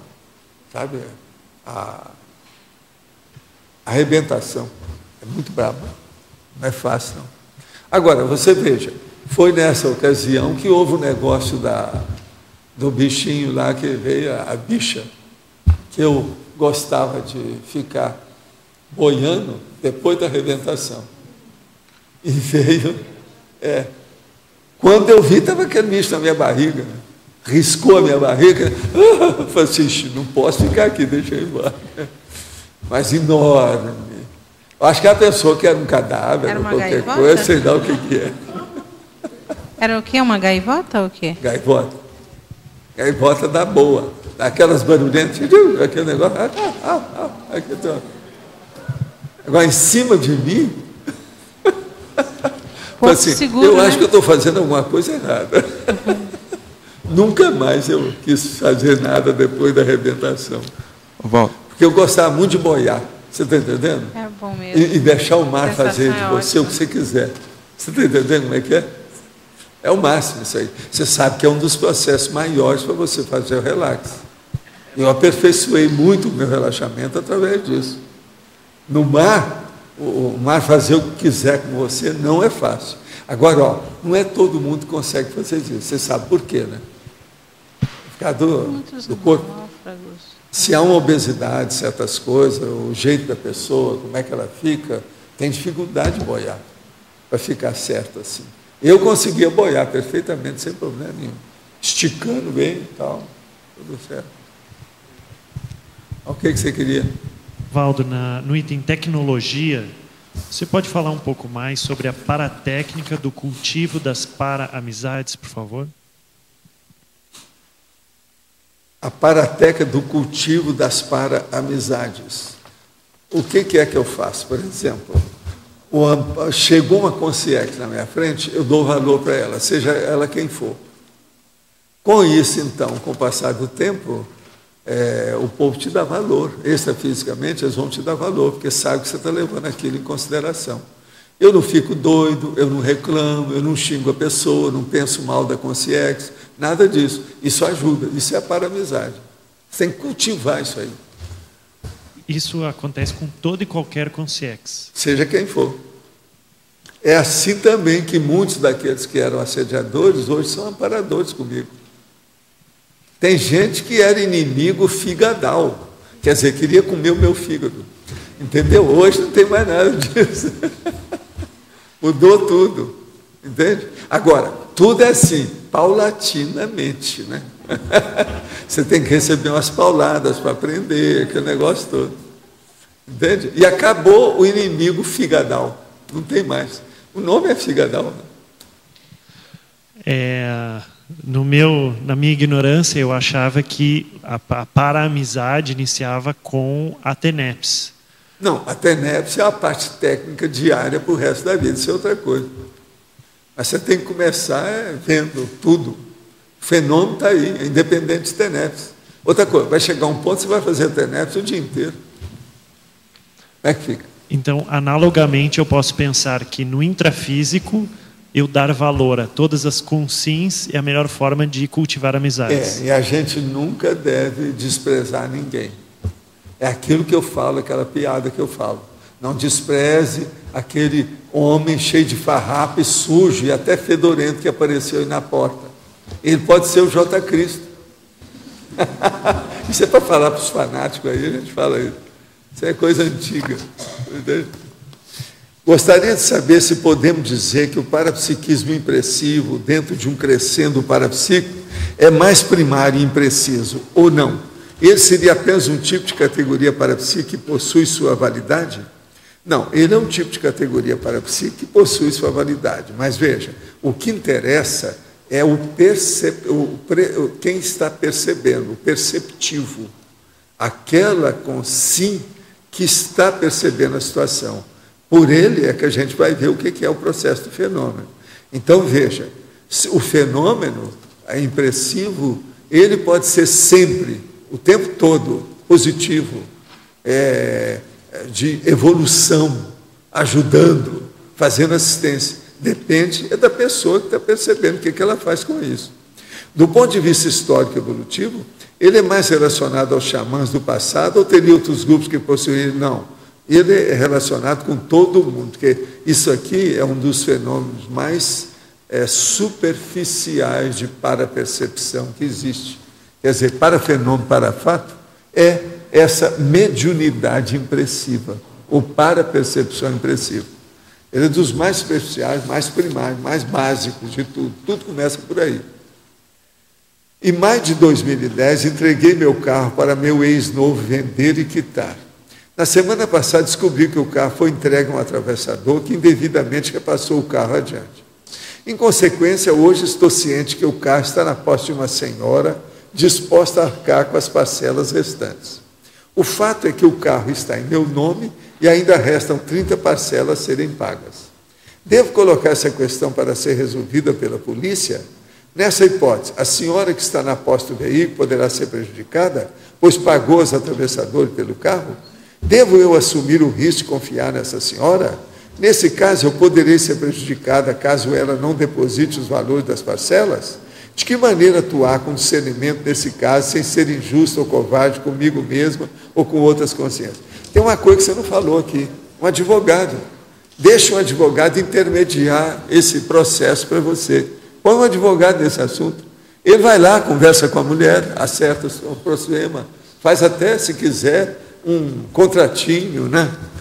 Dá um jeito lá de fazer um negocinho, alguma coisa que precisar. Isso é o advogado, é o melhor que pode fazer. Se fosse comigo, isso aí é um caso de advocacia, você não acha? Sobre retrocognição, existe caso de retrocognição de vida em planeta mais desenvolvido? Você está fazendo um negocinho, esse está querendo muito. Né? Só vai para lá quem vai ficar. Né?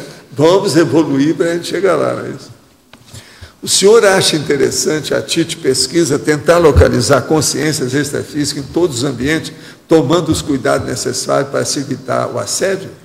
É preciso saber, né? Só deve pôr competência quem, quer dizer, bancar quem tem competência. Que tipo de exercício ou procedimento seria mais indicado para qualificar e treinar a parapercepção impressiva? Primeiro, estado vibracional. Depois, deixar os fatos acontecer para a pessoa caminhar para isso. Ela vai desenvolvendo através do estado vibracional. Muita coisa vai acontecer. Vem aí para as dinâmicas, não é isso? Quando fiz o acoplamentário, que o senhor era o Epicom, deixa eu acertar isso aqui.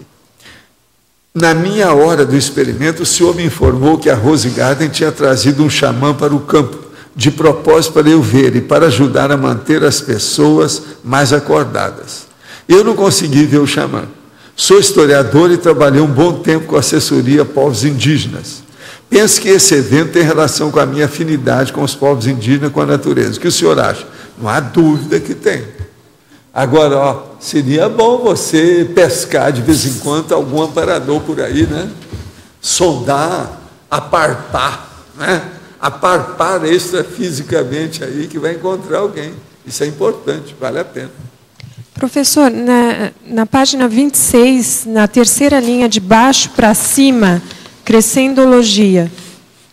Terceira linha de baixo para cima, o crescendo primeiras para impressões... O crescendo primeiras para impressões, para deduções cosmovisiológicas. O processo todo é o seguinte: quando você tem as suas impressões dos fatos extrafísicos, isso aí pode levar você a caminhar de uma tal maneira, num crescendo, aquilo se desenvolvendo, para você ter deduções mais amplas a respeito dos fatos e parafatos. É isso que a gente quer dizer. Crescendo é correto nesse caso. E é muito sério, bom, oportuno. Né? Pode falar, João.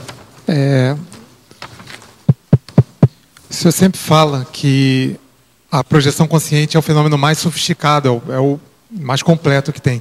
Pode fazer um ranking, depois da projeção, o que a gente pode investir que é mais relevante para a gente? Aí não adianta a gente dar palpite sobre isso, João. Eu vou te mostrar por quê. Existe um princípio que a gente fala, que os fatos ou os parafatos é que orientam o desenvolvimento da pesquisa. Então, por exemplo, se eu falar uma coisa, às vezes serve para você, não vai servir para o outro, às vezes vai servir para ela, não vai servir para ele. Por quê? Depende do nível de lucidez, principalmente multidimensional que a pessoa tem, para ver qual é o próximo fenômeno, ou extrapolacionismo que a pessoa precisa de ter para ela melhorar. Isso varia ao infinito, varia demais. Tem pessoa, por exemplo, que vai ter uma facilidade enorme, depois do estado vibracional, por exemplo, para fazer clarividência viajura. Isso é uma exceção. Não é todo mundo que é assim, mas eu já vi gente assim. Você está entendendo? Então, às vezes começa por um fenômeno muito superficial, por exemplo, uma visão remota. Aquilo que chama o remote viewing, que a pessoa vê um troço à distância lá, uma coisa qualquer, através até do mapa, ela vai lá ver. Isso tudo é clarividência viajura. Então, isso varia infinito. Já um outro cara, por exemplo, que tem muita energia, ele começa a mexer com o estado vibracional, começa a aparecer tudo quanto é fenômeno físico em torno dele. Isso tudo é importante. Agora, o que se passa? A projeção, ela é boa no sentido de dar uma panorâmica da vida humana. Toda essa seriedade que a pessoa dá para a fisicalidade, o fisicalismo da vida humana, desaparece com a projeção. E a pessoa vai ver, não, existe um mundo diferente desse, esse mundo aí é grosseiro, tem um outro que é muito mais avançado. Tudo muda, entendeu? Na vida inteira, os interesses da pessoa. Então a projeção é uma razia. Ela corta tudo no processo da vida da pessoa. Agora, então esse povo todo, a maioria que fala que fez projeção e não mudou a vida nenhuma, o cara está fumando, o outro está pulando a cerca, promíscuo, a vida promíscua, o outro entrou em droga, eles nunca tiveram projeção. Então, tiveram, foi onirismo. Crias, mas não chegou lá. Crias, mas não chegou, não conseguiu. Então, o processo todo é fazer a projeção mesmo, técnica, com lucidez, racionalidade, com equilíbrio da situação, do ponto de vista homeostático. Isso aqui é o caminho. Agora, chegando lá, tudo muda. Quando a pessoa começava a trabalhar com os processos de projeção, fala assim, olha, você quer mudar a sua vida, né? Se não, para logo, porque senão você vai mudar a sua vida toda, não vai ser do jeito que é. E não tem jeito, porque muda mesmo, não tem saída. A projeção é uma razia. Razia é a hora que arrasa tudo assim, ó, que muda tudo, muda o cenário, entendeu? Então é outra situação, tem que pensar. Como é que é? Professor Valdo? Professor Valdo? Só para complementar o que ele perguntou, tem um crescendo, que o senhor fala assim, ó, e agora eu perdi. Para a percepção impressiva, clareaudiência, clarividência. Já dá um caminho aí, né? Tá. A gente está dando aqui o que é que tem. Isso aqui é um dos tipos mais comuns. Já tem um tipo. Esse é comum isso aí. Não, mas existe uma série disso aí. Esse aí está na linha. Quem é que estava falando? Pode falar, você. Por favor. Quando você coloca assim, não era amigo oculto, você está fazendo uma diferença entre o seu histórico no crescendo parapsíquico ou tem outra conotação? Não, o que eu estou falando é o seguinte, é muito comum as crianças que vêm aí e falou que tem um amigo oculto, é um amigo invisível, um amigo clandestino. E é por isso que eu estou perguntando. Eu não tinha nada disso, eu nunca tive isso na minha infância. Tá. Eu não vivi com isso. E isso diz respeito ao seu crescimento? Não, eu só que estou falando é o seguinte, porque quando a gente fala que eu vi as coisas, que eu vi aquele anjo aparecer para mim, que depois, mais tarde, quando eu fiquei adulto, é que eu vi que era monge. Você está entendendo? Eu falava nisso, mas eu não falava que tinha um amigo que estava me ouvindo, nada, não tinha nada disso, não. Agora, outra coisa, eu contava fatos que era antes de eu nascer. Aquilo é que criou mais problema. Mas é a sua história. Primeiro eles acharam que eu era doido. Depois foi um custo até a poeira sentar, eles entenderem e tal, com calma. Entende? Mas a gente tem que respeitar quando a criança chega e diz... Toda criança que fala as coisas é bom observar. Pelo seguinte, ela não fala besteira. Agora, ela não sabe das coisas. A imaginação dela vai tecendo as coisas, mas ela é sincera naquilo. Sim. Ela é sempre sincera, ela é real. Tá bem. Ela é fidedigna. Mesmo que seja imaginação, ela é fidedigna. A imaginação fidedigna dela, é o que ela imaginou. Então, isso é importante a gente estudar a criança. Mas o fato de você ter ficado 200 anos sem ressomar, não deve ter colaborado para você ressomar e ficar mais parapsíquico durante um grande período, né? Você sabe qual que era o meu goal, a minha meta, o meu objetivo, o meu sonho dourado de consumo extrafisicamente dos héteros, né? Você sabe qual? Era fazer a semi-materialização. Tá. E eu nunca consegui assim nada. Até um certo ponto era aquilo que Allan Kardec escreveu sobre esse assunto e tal. Você está entendendo? Somos os negócios dos caras que não nasceram. Entendeu? Até um certo ponto era isso. Eu queria, por exemplo, era chegar, por exemplo, aqui, ó, vamos supor que eu sou uma consciência. Então, eu acabei de chegar aqui e apareço para vocês dando uma banana para todo mundo. Fora do corpo, todo mundo me viu. Eu tentei fazer isso, não dava. Então, a primeira conclusão que eu cheguei, que não adianta mexer muito, que isso é uma ilusão, quando tem muita gente. Muita gente pode dar um processo da média do povo que está pensando. Como a média não é boa, começa a aparecer as bobagens de superstição, as coisas de a loucura toda que tem, o fanatismo do povo. Então, por exemplo, há coisas que faz a gente pensar. Por exemplo, na cova da Iria, lá de Portugal, na hora que apareceu aqueles camponeses lá, aquela situação, eles tiraram a foto que caía a água que eles sentiam e olhava assim que não tinha perspectiva. Quer dizer, isso aí é um caso para pensar, para estudar. Pode ser que tinha efeito físico mesmo, devido ao processo de não ter perspectiva. Essa falta de perspectiva é o que eu vi com o EM, lá na Lagoa Rodrigo de Freitas. Está entendendo? Com os negócios. Então, veja, eles apresentaram até um tipo de foto da ocasião, mas a gente nunca ficou sabendo como é, se aquilo entrou em laboratório, se o povo andou estudando o que era. Agora, veja, você tirar uma fotografia do negócio que não tem perspectiva, aparece tudo do mesmo jeito. Como é que fica? Chapado. Você está entendendo como é que é? Parece que lá começaram a cair umas coisas do céu que não tinha. Aquilo caía como se fosse uma chuva, mas que não tinha perspectiva. Tanto o pingo daqui como o pingo lá de trás está do mesmo tamanho. Quer dizer, são coisas para se pesquisar. Eu não sei. Por exemplo, quando o Chico me pediu, na primeira viagem que nós fizemos para a Europa, ele me pediu que queria ver a cidade de Lourdes, para ver o negócio lá, eu também queria ver. Eu falei com ele que eu queria ver, porque eu, fora do corpo, já tinha visto que lá tinha energia. E eu fui lá e constatei, realmente, desses lugares de milagre, esse negócio todo que eu vi, é um dos lugares mais fortes que tem, é em Lourdes. E não é só nessa gruta do lugar, não. É uma área que eles têm lá que é muito forte, matéria de energia. Então, eu falei com o Chico, não, isso aqui é um chakra da Terra. Tem um chakra da Terra aqui que coincidiu com o processo da aparição, aquela coisa toda, deve ter sido por causa disso. Então, isso tudo é que eu desejaria, você está entendendo?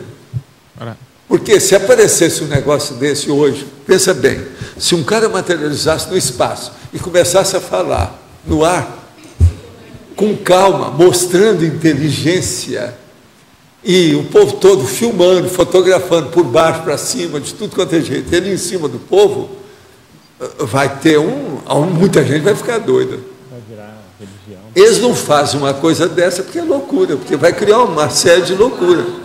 Agora, então, eu ficava pensando, alguma coisa disso já aconteceu muitas vezes na Terra, em algum lugar. Entendeu? É o que a gente percebe. Agora, Valdo, o Zéfiro, quando apareceu para o Swedenborg, não foi até certo ponto isso? Foi, mas agora o processo é que ali era um só. Então, há o problema, isso que eu chamo hoje, do encapsulamento. O Swedenborg, eu estava encapsulado com ele já há muito tempo. Você passa vários dias junto com a pessoa, extrafisicamente, até ver. Do jeito que foi isso, é que me deu a inspiração de fazer com o cientista. O cientista que ficava comigo dia e noite. Era a mesma coisa do Zé que fazia com o povo. Para um então, seria por exemplo, mais fácil. Eu digo para vocês, vocês estão desenvolvendo parapsiquismo. Vamos supor que um dia você nota que tem um aparador que toda hora você está sentindo que está perto de você. Alguma coisa vai acontecer. Ele está preparando algum trabalho, ou seja, para a sua saúde, o serviço da sua pesquisa, algum encontro que vai ter com alguém, alguma coisa nesse sentido, uma projeção maior. Tudo é possível. Ele está no preparo de alguma coisa maior. Isso é óbvio. É só prestar atenção. Então, por exemplo, eu fico olhando isso tudo, né? Por exemplo, esse caso da clarividência não tem nada a ver com isso, porque todo dia muda, o elenco é outro. Você está entendendo? Quando aparece para mim aí. Agora, é esquisito, é a hora que começa a aparecer, por exemplo, durante 3 dias eu tive 5 experiências dessas.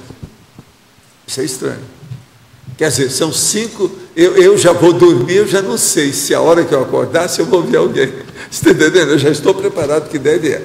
Tudo para anotar, tudo direitinho, seja o que for que acontecer.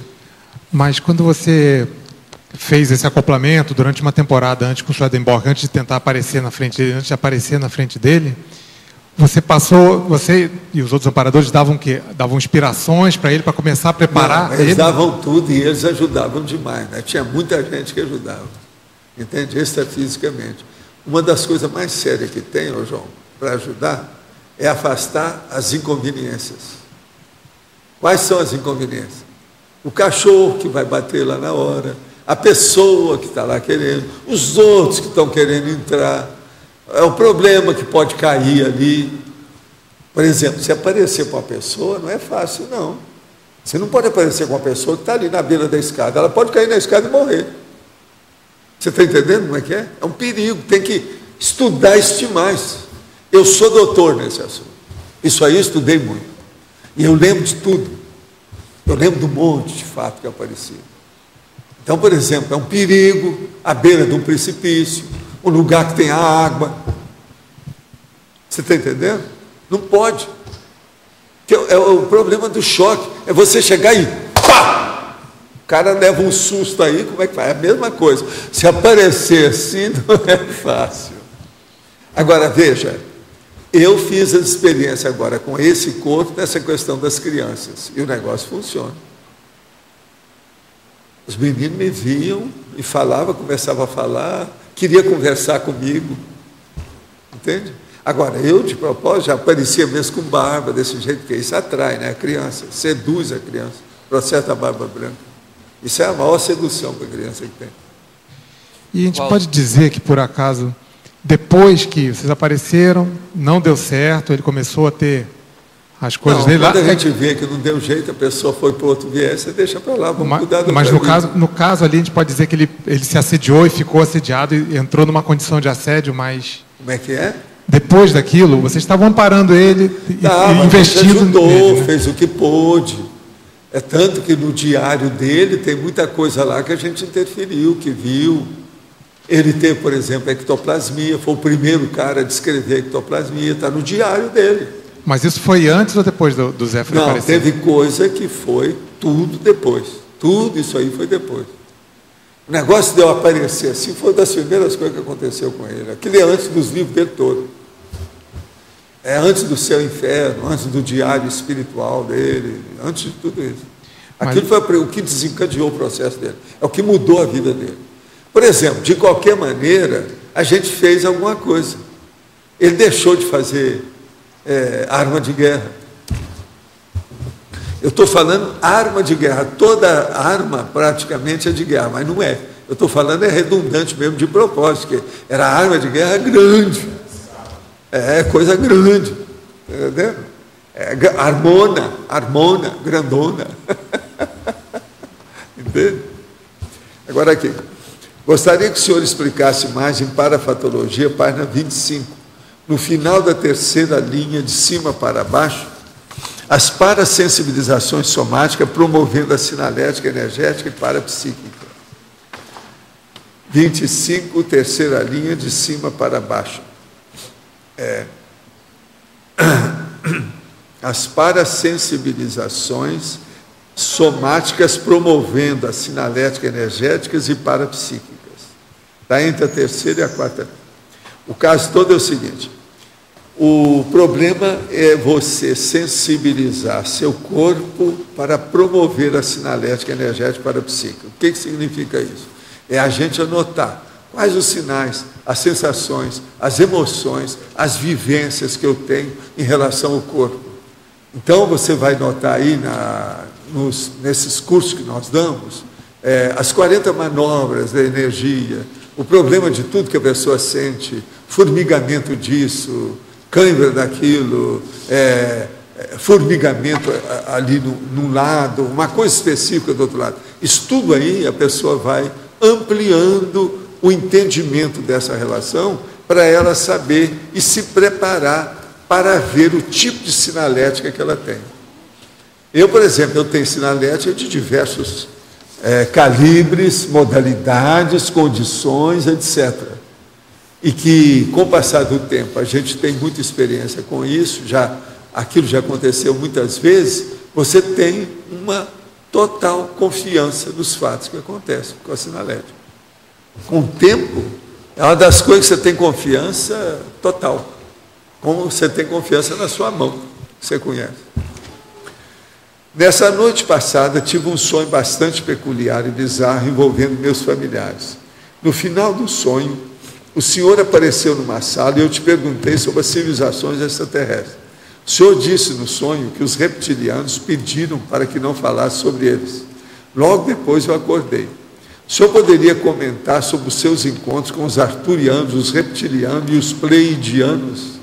O nome do seu filho seria uma homenagem aos arturianos? Não. Não tem nada a ver com isso. Meu negócio não tem nada a ver com esses anos de vocês aí, não. Eu estou noutra, sabe? O Arthur não foi por causa disso, não. O Arthur é devido aos meus problemas da Inglaterra com ele. que ele foi alemão antes e ele também foi inglês. Agora, nós tivemos coisas... Na verdade, o nome dele é Arthur, porque é TH. Arthur. Entende? Então, o negócio é ver isso aí, que não tem nada a ver com esses arturianos, esse negócio todo, não. Hoje, no intrafísico, o que tem de mais evoluído é a conscienciologia. E, olha, isso é menos, não é isso? E no extrafísico? A comunidade mais avançada também estuda a conscienciologia ou tem alguma coisa mais avançada? Olha, você ainda não viu o que é consciência livre. A consciência livre coloca a gente no bolso, da lambuja, rodopia, no chinelo, o que mais tem? Joga no buraco, né? Tem uma série de condições. Dá como é que é? Caldo na água. Ou dá o quinal, não é isso? Dá o quinal, é aquele que passa. Tudo é possível. Valdo, você comentou que os 200 anos te ajudaram demais, né? Esses 200 anos que você ficou sem ressomar. Qual que foi o fator que possibilitou que você ficasse tanto tempo no extrafísico, sendo que, em média, foi o tempo... os trabalhos meus da ficha. A minha ficha era... Estava na hora da... Possível, suscetível, plausível. Quer dizer, gente boa, né? Gente boa, me ajudaram, Ficha limpa. Agora, ó, ficha limpa. Eu devo tudo isso a vocês, você sabia? Você sabia que eu devo a vocês isso? E eu comprovo. Muito a gente, né? Eu comprovo. Não, nada disso. Vamos pensar. Por que é que eu devo a vocês? Eu tinha que dar um jeito de ajudar vocês. Como eu não estava com gabarito, eles me ajudaram para ficar na altura de vocês. Foi o que aconteceu para eu vir para cá. Não, você pode fazer menos, mas que eu estou na linha certa, eu estou. Aqui, mas eu estou na linha certa. Entendeu? Valdo. Então eu devo muito a vocês. Aqui, o cara vem me falar, olha, isso, aquilo, eu falo assim, olha aqui, não fica reclamando. Sem os assistidos, você não vale nada. Acabou. Agora, o que vocês são para mim? Eu considero vocês como meus amigos, assistidos e assistentes. Né? Tem muita gente assistente. Pois não, isso varia. Por exemplo, que assistência que eu tenho para a Adriana, para você, para o Arlendário? Nenhuma. Vocês me assistem. Eu sou assistido no trabalho que nós fazemos aqui. Fala. Eu quero aproveitar aqui para agradecer a todos, em particular, o evento que aconteceu ontem. Então, o seu auxílio foi muito proveitoso. Foi. E a gente está muito satisfeito com... A turma toda remoçou ontem. Remoçou. Todos contribuíram muito, inclusive a plateia lá. A gente teve também uma boa assistência pelos telestertulianos também. Muito bom, né? A gente só lamenta aí que o Loche não apareceu lá no nosso coffee break, né? O Loche, sabe o que é? Ele só vai inteirar 60 anos no próximo ano. Ele está esperando o próximo ano para aparecer lá. Ele está esperando aparecer mais uns cabelos brancos na barba, para ele poder aparecer. O caso dele é esse. Não, só aqui em cima. Azular não interessa. Tem que aparecer cabelo branco. Não, mas aparecer assim, em maior número. Em maior número, isso é que é importante. E outra coisa, não vale passar tinta. Não vale. Quer dizer, ou passar água oxigenada. Não vale. Tá certo? Valdo, aí uma pergunta. Amanhã a gente vai ter uma reunião.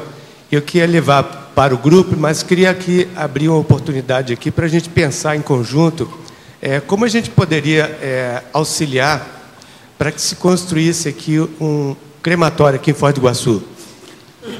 Olha, seria bom a gente falar nisso o tempo todo e recorrer à prefeitura para eles conceder o crematório. Porque a turma que está trabalhando com isso está tendo trabalho para fixar, institucionalizar, legalizar o crematório.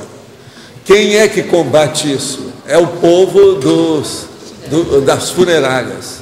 As funerárias, tudo quanto é cidade do Brasil, eles fazem uma espécie de lobby para não criar crematórios. Porque o crematório diminui a freguesia e o dinheiro e o faturamento das funerárias. Agora veja, é necessário que a prefeitura dê a indicação para o crematório. Professor, Valdo, professor. Prefeitura. Valdo, deixa eu só fazer um comentário. Recentemente, por causa do Ronald, eu perguntei sobre crematório, se iria ter aqui na cidade, porque o ideal seria isso, Então, a moça do cemitério São João Batista, ela me informou que está previsto, dentro de 1 ano, mais ou menos, ter crematório em Foz. Pois é, mas... Professor, aqui. Cadê a turma do crematório? Professor. Eles estão aqui, nós temos um povo que está trabalhando com isso. A Câmara de Vereadores já aprovou no mês de agosto o projeto que exige da Prefeitura a construção do crematório. Essa verba vai ser colocada no orçamento. O orçamento começa a ser votado agora em novembro. O Júlio e a turma que está mexendo com isso sabem dessa história, ainda não sabe. Explica para mim, para o Júlio, depois. Já está tudo aprovado, a verba vai ser colocada no orçamento de 2011. Então, gente, olha, vocês podem ficar livres de mim. Se vai ter crematório, eu já posso ir embora. Não, mas é o seguinte, como eu falei com um amigo meu que começou a rir disso, falou assim, não brinca não, porque pode ser que ainda vão enterrar muita gente ou cremar muita gente nesse crematório antes de ir embora, entende? Vamos com calma. Quem é que quer ser o primeirão? O negócio é, quem é que quer ser o primeirão? Vamos ver, como é que é isso? Não é isso? Vamos ver isso com calma. Você cede sua vez. Nessa hora, ninguém quer ser o primeirão. Ele quer ser o derradeirão, o ultimão. O que vai apagar a luz do aeroporto. É isso. Terrível essa. Vou te contar, hein? Mas, gente, vocês então hoje entenderam aí os processos, Eu aqui vou aproveitar para ler alguma coisa que ninguém falou. Então, como aqui tem muitos máximos, eu vou pegar um para ler. Interaciologia. A interação amparando o intrafísico, amparador extrafísico. A interação percepções somáticas para percepções holossomáticas. A interação soma-macrosoma. A interação tecnologia convencional para tecnologia inortodoxa. Você vê que é tudo top esse aqui. A interação polimatia, auto para percepção. A interação autocognição para psicoteca. A interação genética para genética. A interação autovigilância ininterrupta, aguçamento sensório. Isso aqui é terrível. Autovigilância ininterrupta, quer dizer, você está sempre de olho, está antenado, está vígil nessa questão para ver aqui a parapercepção empresa. Isso é preciso disso de qualquer maneira. Isso aumenta o aguçamento sensório, quer dizer, a sensibilidade do soma, que é aquilo que a turma estava perguntando aí. Agora, a interação, impressão parafenomênica, impressão fenomênica. A interação, impressão paraperceptiva, impressão perceptiva. Vocês veem que esse jogo aqui de condições é impressionante no desenvolvimento do parapsiquismo. E isso leva para a parapercepção impressiva. Sr. Valdo. Agora, o que eu quero que vocês entendam, sair daqui hoje pensando o seguinte: a impressão que a pessoa tem, às vezes, da presença da consciência, ela é real, ela é autêntica. Isso, com o tempo, chancela, ratifica, mostra a realidade para a pessoa. Aqui, atrás de você. Tá falando? Atrás de você. Eu ia fazer uma pergunta exatamente sobre a interação autocognição, parapsicoteca e a relação com a parapercepção impressiva. Você podia aprofundar isso daí? Autocognição, parapsicoteca e parapercepção impressiva. O caso todo é o seguinte: uma pessoa, vamos supor que no curso intermissivo ela foi a parapsicoteca. Ela então começa a trabalhar aqui, vai haver uma reverberação com ressonância daquilo que ela lembrou, né, lá, que aquilo pode fazer com que venha à tona da sua retrocognição aquela realidade toda. Tudo claro. De vez em quando tem gente que chega e fala para mim o que teve. Às vezes escreve direitinho o processo da retrocognição. É muita gente que passou por essa parapsicoteca. Agora, isso amplia a sensibilidade da pessoa aqui agora, e essa sensibilidade melhora o processo. Vendo os fenômenos que aparecem em primeiro lugar, é justamente o processo dessa parapercepção impressiva. Aí pode entrar aqueles fenômenos do déjà vu, todos os dejaísmos. Fica secundário. A hora que a pessoa ela vai ver, é mais aquele, vamos dizer, aquela meta, aquele objetivo do momento evolutivo em relação a todo o conjunto do contexto. É mais o processo cognitivo. Cognitivo abala mesmo. A pessoa, mostra a realidade. Entende? Entendi. Nós temos que lembrar o seguinte: ninguém aqui tem uma experiência apenas do momento. O momento que nós temos, o momento evolutivo, é um acúmulo de acervos de experiência. Então não tem nenhum momento seu que você seja totalmente virgem. Zerado não tem, 0 quilômetro não existe. Você encontra com pessoas que você já conviveu. Você tem fenômenos e certas condições que você quer, que você já viveu isso com outros corpos, outras vidas, outros lugares. Então, isso é terrivelmente sério a gente pensar. Agora, a parapercepção impressiva, se acontece alguma coisa com você, é porque já tem alguma raiz no seu passado. Não tem jeito. Seja da paragenética, ou da vida anterior, logo imediata, ou dos dias que você está vivendo junto com as consciências, alguma coisa tem.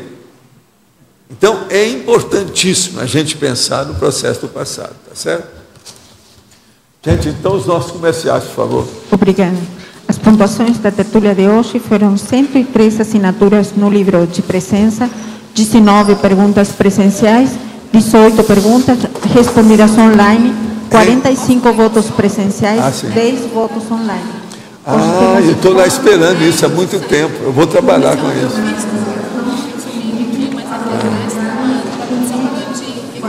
Sei, eu vou olhar, não, eu vou olhar tudo. Obrigado, hein? Muita bênção.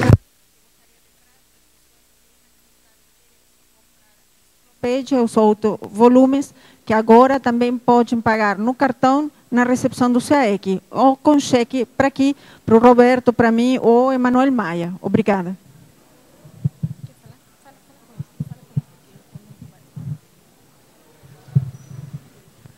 Boa tarde a todos. Gostaria de convidar novamente aí para a Semana da Reeducação. Alguns dos eventos aí já estão com a lotação esgotada, e tem um dos eventos que ainda tem vaga, é o curso do professor Marcelo da Luz. Ele vai abordar descrenciologia como um processo de reaprendência. Então, ele vai tratar da questão de como tratar as posturas religiosas, o recondicionamento ou a desconstrução das posturas religiosas. Alguns assuntos que ele vai tratar é a questão de falaciologia, anti-universalismo, terceirização das escolhas existenciais e manipulação consciencial. A Semana da Reeducação ela vai de 8 a 16 de outubro, e esse evento é no dia 16, vai ser um sábado. Ok? Com maiores informações na recepção do SEAEC, e esse folder também se encontra aqui na saída do tertuliário. Obrigado. Pessoal, aproveitando o clima de eleições, nós vamos ter dia 8, 9 e 10 o acoplamentário sobre parapolítica. Então, esse curso vai acontecer comigo e com o EPICOM, o professor Alcir Alves.